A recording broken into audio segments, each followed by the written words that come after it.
সিয়াম আহমেদ যেন অনেক বছর পরে খুবই স্ট্রংলি কামব্যাক করতে যাচ্ছেন। এটি তার মোশন পোস্টার দেখলেই কিছুটা বোঝা যাচ্ছে।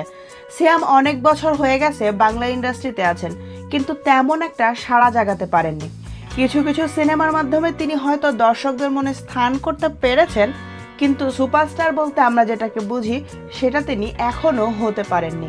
কিছু কিছু কাজ দর্শকদের ভালো লেগেছে, এটা সত্যি।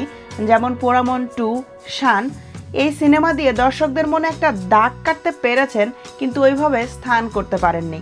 কিন্তু হঠাৎ করে আলোচনায় আসলেন তিনি তার জঙ্গলি সিনেমা নিয়ে। জঙ্গলি সিনেমায় সিয়ামের লুকটা দেখলে আপনি বুঝতে পারবেন তিনি আসলে কতটা পরিশ্রম করেছে এই সিনেমার জন্য। পাশাপাশি তার মেকআপ ছিল অসাধারণ। আসলে একটা সিনেমা, একটা চরিত্রকে যখন আপনি বাস্তবে রূপ দেবেন, তখন আপনাকে সেই সিনেমার সেই চরিত্রের সঙ্গে মিলে মিশে যেতে হবে, আর সেটার জন্য অনেক পরিশ্রম করতে হবে আপনাকে।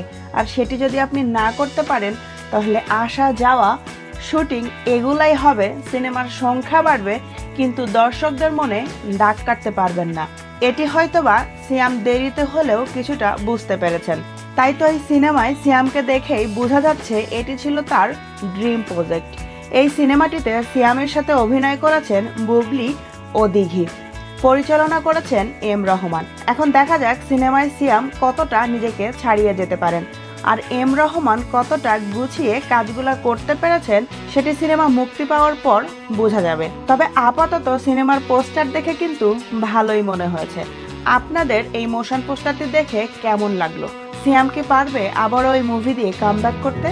কমেন্ট করে আমাদের জানাতে ভুলবেন না। আমাদের ভিডিওটি যদি ভালো লাগে থাকে, দয়া করে আমাদের চ্যানেলটি সাবস্ক্রাইব করে বেল বাটনে ক্লিক করে রাখুন।